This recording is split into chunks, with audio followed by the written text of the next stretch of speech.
저는 목회를 하면서 1년에 한 번 또는 2년에 한 번쯤 목자와 양에 관한 설교를 합니다. 그 이유는 성도들에게 신앙의 균형을 잡아주기 위해서입니다.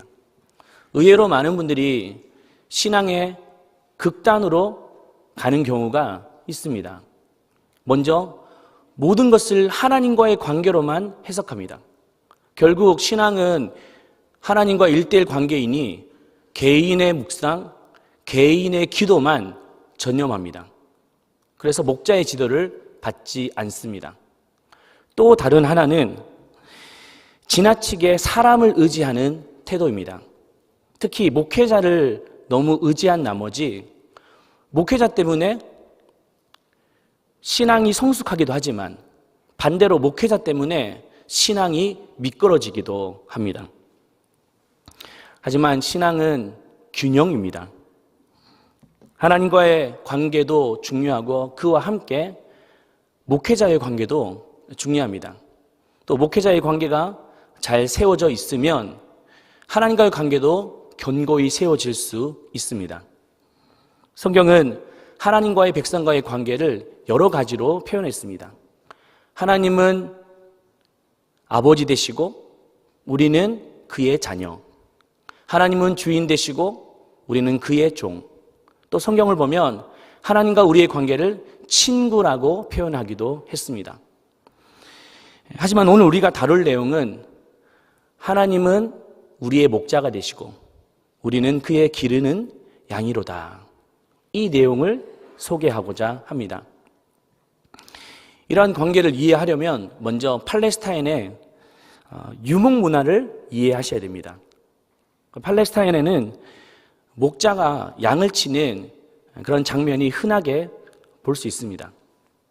성경은 이러한 문화적 배경을 통해서 예수님을 목자로 우리는 양으로 설명하셨습니다. 시편 100편 3절 보시면 여호와가 우리 하나님이신 줄 너희는 알지어다. 그는 우리를 지으시니요 우리는 그의 것이니 그의 백성이요 그의 기르시는 양이로다. 그런데 예수님은 이 관계를 단지 예수님과 우리와의 관계로만 국한하지 않으시고 교회 공동체 안에서 목회자와 성도 간의 관계로 확대 적용하셨습니다. 이스라엘의 역사를 보면 하나님은 언제나 사람을 통하여 일해 오셨습니다. 족장 시대에는 아브라함, 이삭, 야곱을 통하여 일하셨고 그리고 광야 시대에는 모세를 통하여 일하셨습니다. 또 사사 시대에는 기드온, 드보라 같은 사사를 세우셨고 왕정 시대에는 솔로몬, 다윗 같은 지도자를 통해서 역사를 이끌어 오셨습니다. 그리고는 하나님은 그들을 향해 목자라고 명명하셨습니다. 한번 따라하겠습니다. 목자. 그런데 이때 중요한 것은 어떤 목자가 세워졌느냐에 따라서 백성들의, 특별히 양떼들의 운명이 결정됐습니다. 예컨대 사울 왕 같은 이런 악한 왕이 세워지게 되면 백성들은 고통을 받았습니다. 그런데 하나님의 마음이 합한 다윗이 세워지면 백성들은 다시 평화를 찾았습니다. 므낫세 같은 못된 왕이 세워지면 백성들의 삶이 황폐해졌습니다. 하지만 여호사밧, 히스기야 같은 의로운 왕이 세워지면 백성들은 다시 안정을 찾을 수 있었습니다. 무엇을 말합니까? 목자에 따라서 양떼의 신앙과 운명이 결정됐다는 사실입니다.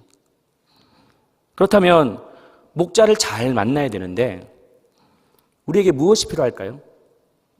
먼저 양의 습성을 아셔야 됩니다. 내가 어떤 자인지를 알면 좋은 목자를 찾을 수 있기 때문입니다. 그런데 일반인들에게 양의 습성이 뭐냐라고 하면 잘 모릅니다. 왜냐하면 우리가 목축을 한 것도 아니고 또 목장을 경영한 적이 없습니다. 그래서 양의 습성을 잘 아는 사람에게 물어봐야 되는데 제가 한 사람을 소개하고자 합니다. 필립 켈러입니다. 그는 동아프리카 선교사 자녀로 태어났고 선교 활동을 했습니다. 그리고 실제로 8년 동안 양을 돌보면서 양의 습성을 연구했습니다. 그 내용을 이제 일기로 적었고 그 내용이 책으로 발간되었습니다. 양과 목자. 이 책에서 그는 양의 특성을 이렇게 말합니다. 먼저는 양은 스스로 보호하지 못하는 존재랍니다. 양은 일반적으로 늑대와 맹수 같은 짐승이 나타나면 겁에 질려서 안절부절 못하고 그리고 도망치지도 못하고 생명의 위협을 받는다고 합니다. 또 양은 분별력이 없어서 목자가 이 풀을 선별해 주지 않으면 독초를 그냥 먹거나 오염된 물을 마셔서 병에 걸린다고 합니다. 두 번째는 시야가 좁고 근시안적인 존재입니다. 양은 청각이 발달되어 있어요. 그래서 작은 소리에도 민감합니다. 그런데 반대로 시력이 너무 약해서 불과 1m, 2m 밖에 보지 못합니다. 그래서 양이 돌뿌리에 걸려 넘어지기도 하고 또 벼랑 끝에서 떨어지기도 하고 그래서 많은 골절상을 입기도 한답니다. 또 양은 고집이 세고 변화를 싫어합니다. 양은 새로운 환경이나 상황에 직면하게 되면 극도로 예민해지고 저항감을 가진다고 합니다. 그래서 TV에 보면 한 번씩 양이 목자를 머리로 막 들이받거나 하는 그 모습은 뭔가 저항을 하고 있다는 그런 뜻이라고 보면 된다고 말합니다. 필립 켈러는 양의 이러한 모습을 빗대어서 성도들도 별반 다르지 않다고 말합니다. 성도들은 스스로 문제를 해결할 것 같지만 그렇지 않대요. 뭔가 다급한 일이 생기면 막 불안해하고 이 신앙에는 원리가 있는데 원리를 따라 살아가면 평안하고 행복한데 그걸 찾지 못하는 거예요. 또 보면 변화를 원하지만 뭔가 변화가 주어지면 뭔가 저항감을 가지고 불안해한다고 말합니다. 목회를 하다 보면 저는 여러 성도님들을 만납니다. 그런데 아직까지도 적응이 잘 되지 않는 게 있어요. 그때 달라요. 어떤 분은 제가 이렇게 큰 길에 이렇게 나가서 걷고 있는데 어느 분이 저를 봤나 봐요. 그래서 가다가 차를 세우고 문을 내리시고 목사님! 이러는 거예요. 그냥 가시지. 반갑다고 이렇게 인사를 하신 것 같습니다. 그래서 뭐 인사하고 이렇게 하는데 그 다음날 저를 보셨는데 인사도 안 하시는 거예요. 찬바람이 쌩 지나가는 겁니다. 저보러 어쩌란 말입니까? 교회에는 무서운 병이 있습니다. 바로 섭섭병입니다. 섭섭병 걸리면 감당이 안 됩니다. 달래도 안 되고 혼내도 안 되고 어릴 때 학창시절 때 국영수 여러 과목이 있잖아요. 근데 과목과 상관없이 선생님의 마음에 안 들면 공부도 하기 싫어지는 거예요. 우리도 목자와의 관계 속에서 섭섭병이 걸리면 신앙생활이 재미가 없어집니다. 이건 단지 목자와의 관계만이 아니에요. 성도들 관계 속에서 뭔가 섭섭병이 찾아오면 재미도 없고 교회도 가기 싫고 그런 모습이 나타나게 되는 거죠. 혹시 섭섭병에 걸리셨다면 속히 신약, 구약을 드시고 빨리 나으시길 바랍니다. 그리고 정말 참된 양이 되어 참된 목자를 만나 실만한 물가와 푸른 초장으로 인도받으시기를 축복합니다. 이렇게 양의 속성을 잘 이해하셔야 되는데 그에 못지않게 목자가 어떤 존재인지에 대해서도 우리는 좀 이해를 하셔야 돼요. 그래야지 우리가 좋은 목자를 만날 수 있습니다. 두 가지가 있습니다. 먼저 첫째는 사꾼 목자가 있습니다. 따라하겠습니다. 사꾼 목자. 12절 말씀 보시면 이렇게 말합니다. 사꾼은 목자가 아니요 양도 제 양이 아니라 이리가 오는 것을 보면 양을 버리고 달아나나니 이리가 양을 물어가고 또 해치느니라. 목자 중에서도 가짜 목자가 있습니다. 이 이름을 사꾼 목자라고 합니다. 사꾼 목자는 기본적으로 양에 대해서 관심이 없습니다. 이리가 양을 물어가는데도 자기만 살겠다고 난립니다.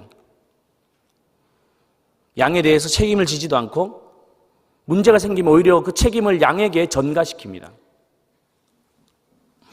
그래서 예수님은 이들을 또 뭐라고 말씀하셨냐면 도둑이라고 표현하십니다. 10절, 도둑이 오는 것은 도둑질하고 죽이고 멸망시키려는 것뿐이요. 이러한 목자는 겉으로 보면 양을 위하는 것 같습니다. 하지만 가만히 보면 그들은 양의 고기와 가죽의 목적이 있습니다. 그래서 양의 신앙과 가정을 쑥대밭으로 만들어 놓습니다. 예전에 제가 사역한 교회에서 한 성도님을 만났습니다. 그분은 늘 얼굴이 어두우셨어요. 도대체 무슨 아픔이 있을까?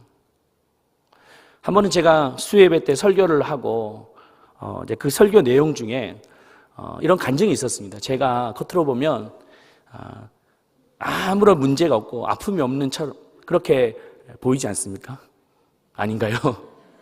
그런데 그 성도님도 저를 보면서 그렇게 생각하셨나 봐요. 근데 제가 설교 중에 저는 아픔이 많은 사람이에요. 가정에 그늘이 많은 사람인데 쓴뿌리, 상처. 그렇지만 하나님은 저 같은 사람도 사용하셨습니다. 하나님 여러분 사용하십니다. 라고 설교를 했어요. 근데 그리고 그 다음 날 저를 잠깐 뵙자고 하시는 겁니다. 그래서 본인이 속마음을 얘기를 하시는데 제가 너무 충격을 받았습니다. 이전 교회에서 그 목사님에게 성추행을 당했다는 겁니다. 그분이 처음에는 뭐 이것저것 이렇게 맡기시면서 가까이 오신다는 거예요. 좀 더 지나서는 만나는 시간이 잦아지고 또 시간이 지나서는 혼자 만나고 그리고 마침내 넘지 말아야 될 선을 넘으셨다는 거예요. 그래서 그분이 그 이후로부터 교회를 나가지 못하셨답니다. 몇 년 동안. 그래서 하나님을 떠날 수는 없잖아요. 그래서 다시 교회를 찾은 곳이 예전 제가 교회였는데 내가 이렇게 살면 안 되는데 어떻게 해야 되겠냐고. 목사님을 대하면 설교를 들으면 겉으로는 저렇게 말하지만 속에 또 어떤 음흉한 마음이 있을까? 은혜가 안 된다는 겁니다.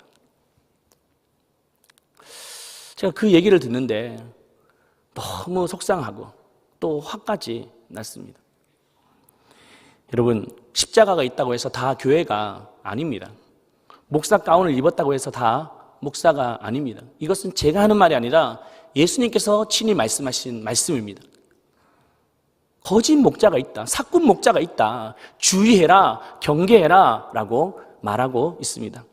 혹여나 여러분에게 어떤 성적인 유혹과 관계를 요한다면 분명하게 말하지만 사꾼 목자입니다. 또 어떤 돈 관계를 요구하거나 어디 투자를 하거나 이런 것은 아주 위험할 수 있습니다. 다시 생각해 보십시오.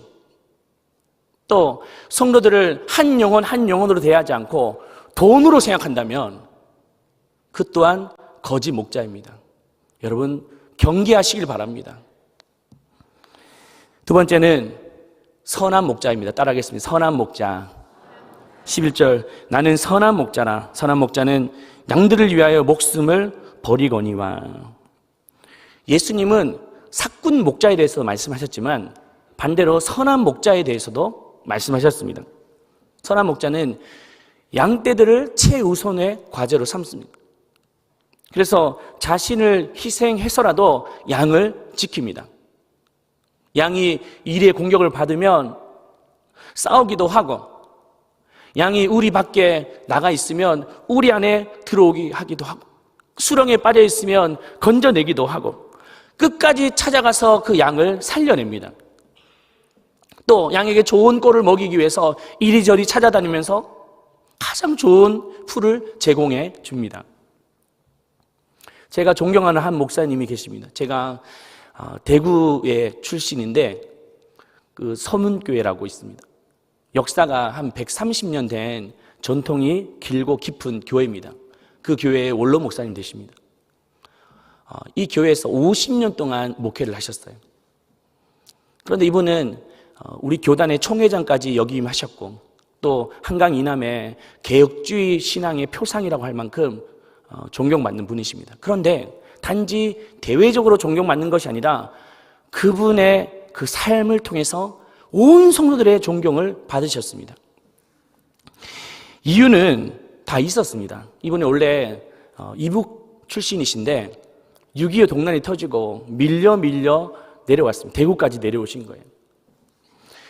그리고 이제 좀 전쟁에 진정된 그 상황 속에서 그 교회의 교육전사로 일하셨습니다.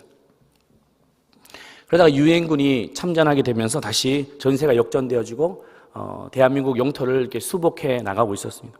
하지만 다시 중공군이 쳐들어 내려오면서 다시 밀려 낙동강까지 위험하게 된 그런 상황 속에서 교회는 다시 흔들리기 시작했습니다. 그래서 사람들이 이제 괴력으로 내려온다라고 하니까 사람들도 다 흩어지고 또 목사님도 어디 도망가 버리고 장로님도 도망가 버리고 그런데 이 교육전사님이었던 이 목사님이 교회를 지키신 거예요.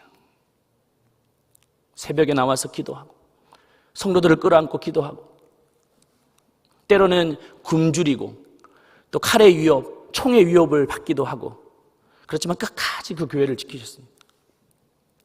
그리고 난 뒤에 이제 휴전이 되어지고 38선이 그어지면서 이제 자유의 몸이 되었습니다.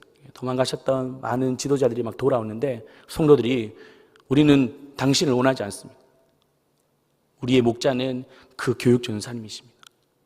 끝까지 위험에 처할 때 교회를 버리지 않았던 그 모습이 성도들이 몰려들기 시작했고 큰 교회로 성장할 수 있었다고 합니다. 진정성이 언제 드러날까요? 결정적인 순간에 자기 아내를 위해서 찾아가는 사람이냐 아니면 끝까지 양떼를 위해서 자신의 목숨을 버리는 자이냐 그 평가가 드러나게 될 것입니다. 그래서 여러분 절대 이런 겉모습을 보면 안 돼요. 겉모습만 보고 따라가서는 안 됩니다. 아무리 교회가 커도 정말 참된 목자가 있느냐 그걸 주목하셔야 돼요. 비록 교회가 작도 개척교회라 할지라도 지금도 한 영혼을 붙들고 기도하며 눈물을 흘리는 그런 선한 목자도 계십니다. 반대로 너무 큰 교회라고 그렇게 부정적으로만 보지 마십시오. 교회 크게 상관없이 한 영혼을 위해서 기도해 주시는 좋은 목사님들도 많으십니다. 반대로 작은 교회라고 성도들 업신여기고 제왕 노릇하는 그런 목사들도 있다고 합니다. 중요한 것은 선한 목자냐 그렇지 않느냐 그것을 분별하는 것이 중요합니다. 그렇다면 좋은 목자를 만나기 위해서는 우리는 어떻게 해야 됩니까? 두 가지 기준을 살펴봐야 됩니다. 첫 번째는 바로 열매로 분별을 하셔야 됩니다. 우리 마태복음 7장 15, 16절 말씀 같이 읽겠습니다. 거짓 선자들을 삼가라. 양의 옷을 입고 너희에게 나아오나 속에는 노략질하는 일이라. 그들의 열매로 그들을 알지니. 예수님은 거짓 목자와 참된 목자인지를 그 열매를 통해서 분별해야 된다라고 말씀하십니다. 어떤 열매로 그 진정성을 분별할 수 있을까요? 이것은 그냥 단 한 문장으로 설명하기가 참 어렵습니다. 그렇지만 제가 이 성경의 근거를 통해서 말씀드리고 싶은 것은 진짜 목자는 목자에게 양의 냄새가 납니다. 팔레스타인의 목자는 양을 지키기 위해서 양 한가운데 있습니다. 양이 위기에 처하면 온몸을 던져서 양을 구해냅니다. 양에게 좋은 꼴을 먹이기 위해서 풀밭에 양들과 뒤엉키기도 하고 또 양의 대소변을 치우기도 하고 또 많은 맹수의 공격 앞에 싸워서 자빠지고 피를 흘리기도 하고 결국에 그에게 양의 냄새가 묻어지는 거죠. 목사랍시고 에봇을 입고 양들은 냄새가 나니까 저 멀리서 소리만 치고 그래서 양이 따라오겠습니까? 양은 다 흩어지고 말 것입니다. 오늘날 성도들을 대하는 목자도 마찬가지입니다. 설교를 그냥 세련되게 잘한다고 목자가 아니에요. 유학을 갔다 왔다? 박사학위가 있다? 그게 목자를 대변하는 것이 아닙니다. 유머 감각이 있다고 해서, 말을 잘한다고 해서 그게 목자가 아니죠. 그 양떼들을 한 명 한 명 돌보고 이름을 불러가고 어디 아픈 곳이 없는지, 내가 도울 곳이 없는지 보이지 않으면 때로는 찾아가고, 그게 진짜 목자입니다. 저는 목회를 하다 보면 제 자신에게 그럼 너는 좋은 목자냐? 그렇게 질문할 때가 있습니다. 그럼 너무 저는 자신이 없어져요. 너무 부끄럽고. 그렇지만 그때마다 제 자신에게 묻는 것은 너에게는 양의 냄새가 나느냐?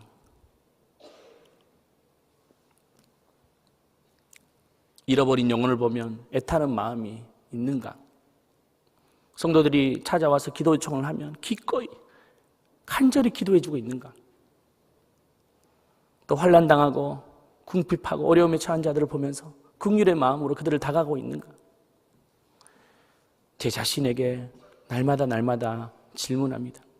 그때마다 다시 결단하게 되고 또 결단하게 되는 거죠. 목회가 물론 쉽지는 않습니다. 하지만 이 목자의 길을 계속 걷는 이유는 분명합니다. 첫째는 하나님이 저를 부르셨기 때문이에요.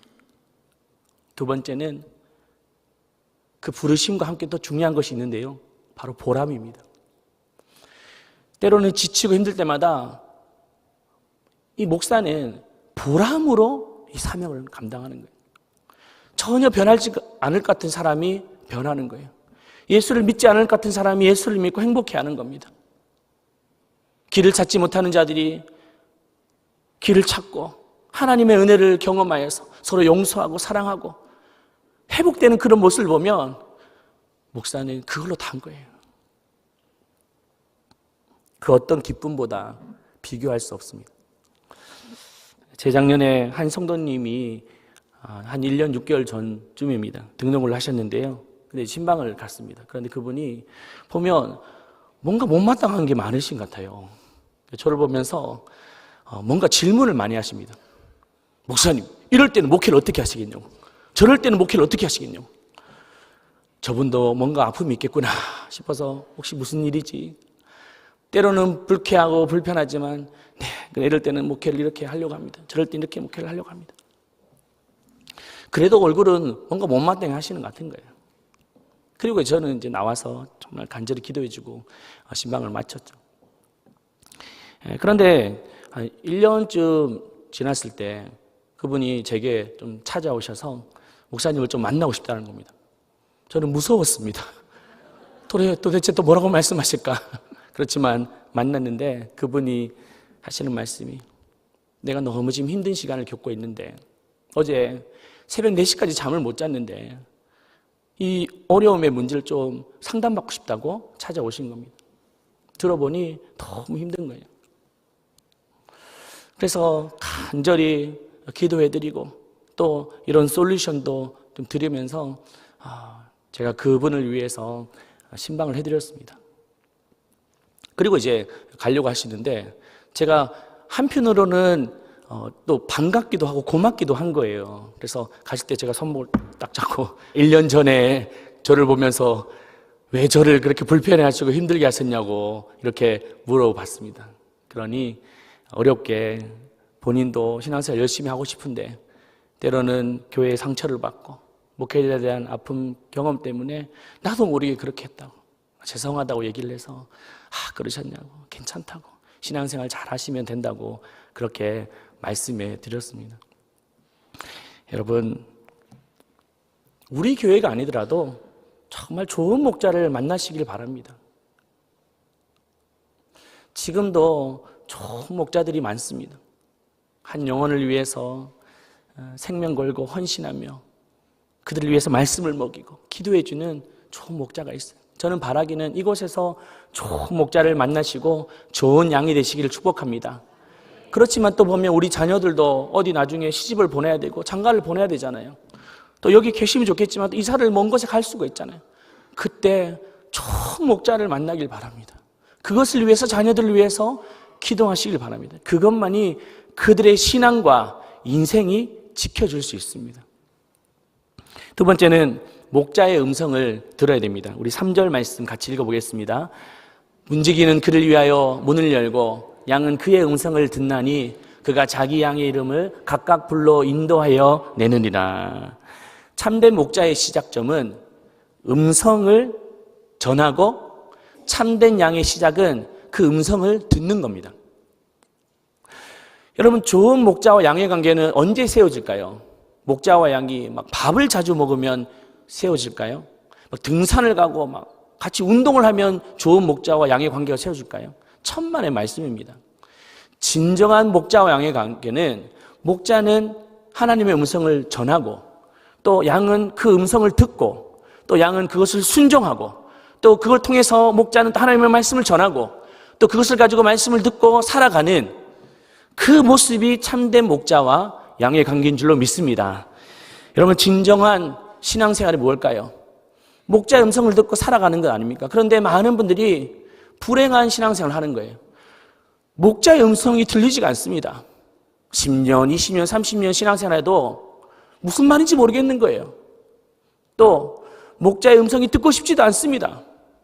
선한 게 없어. 이상한 얘기만 하고 있고. 그렇게 생각하시면 신앙생활이 불행해지는 거예요. 목자에게 찾아가서 기도 제목도 나누고 내 어려움도 얘기할 수 있는 그런 목자의 음성을 듣는 사람이 돼야 됩니다. 목자도 마찬가지예요. 불행한 목회가 뭐예요? 성도들이 찾아오지 않는 거예요. 기도 요청도 안 합니다. 뭔가 어려움을 얘기를 하면 다 발설할까 봐 말도 못하는 거예요. 그런 신뢰관계가 없는데 어떻게 목회가 되겠습니까? 불행한 목회가 되는 거예요. 여러분, 목자의 음성을 듣고 또 목자는 말씀을 잘 전하고 또 여러분들 그 음성을 듣고 따라가고 그래서 쉴만한 물가와 푸른 초장으로 인도받는 우리 모두가 되시기를 축복합니다. 이번 주부터 이제 대신방이 시작됩니다. 대신방은 목자의 음성을 듣는 시간이에요. 목자의 돌봄을 받는 시간입니다. 그리고 내가 참된 양임을 증명하는 시간입니다. 그래서 여러분, 우리 목사님을 위해서도 우리 사역자를 위해서 기도해 주십시오. 대신방을 갈 때 많은 영적 공격이 있기 때문에 더 기도하고 갑니다. 이분에게 꼭 필요한 말씀을 그들을 위로하고 섬기고자 갑니다. 꼭 이 신방 속에서 하나님을 다시 회복하고 또 우리의 신앙의 지평이 넓어지고 참된 목자와 양의 관계가 세워지기를 바랍니다. 이제 말씀을 이제 정리하려고 해요. 이 세상에 있는 교회가 다 건강하다고 말할 수 있을까요? 그렇지 않습니다. 연약함이 많습니다. 그러나 이러한 시대 속에서도 건강한 교회가 있을까요? 없을까요? 있습니다. 근데 그 건강한 교회는 목자와 성도들의 마음밭이 좋은 거예요. 어떤 문제가 딱 생기면 이 목사는 이 성도들이 수준이 낮아서 이렇다고 막 정죄하고 비난하고 성도들은 목사님이 말씀을 제대로 안 전하니까 이런 거 아니냐고 건강하지 않습니다. 그런데 정말 건강한 교회는 문제가 딱 생기면 내가 기도 못했다고 내가 성도들을 제대로 목양하지 못해서 이렇게 됐다고 가슴을 치며 아파하고 성도들은 아닙니다. 우리가 목사님을 위해서 더 기도하지 못해서 그렇게 된 겁니다. 같이 부둥켜 안고 울면서 우리 같이 기도하자고. 어떤 교회가 건강한 교회입니까?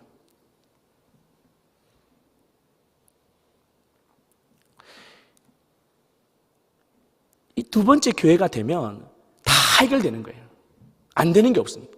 우리가 때로는 교회 공동체에 일하다 보면 뭐 때로는 싸우기도 하고 섭섭해지기도 하고 어려움을 당하기도 하고 지치기도 하고 그렇지만 이 목자와 양의 관계가 딱 정립되면 다 해결되는 거예요.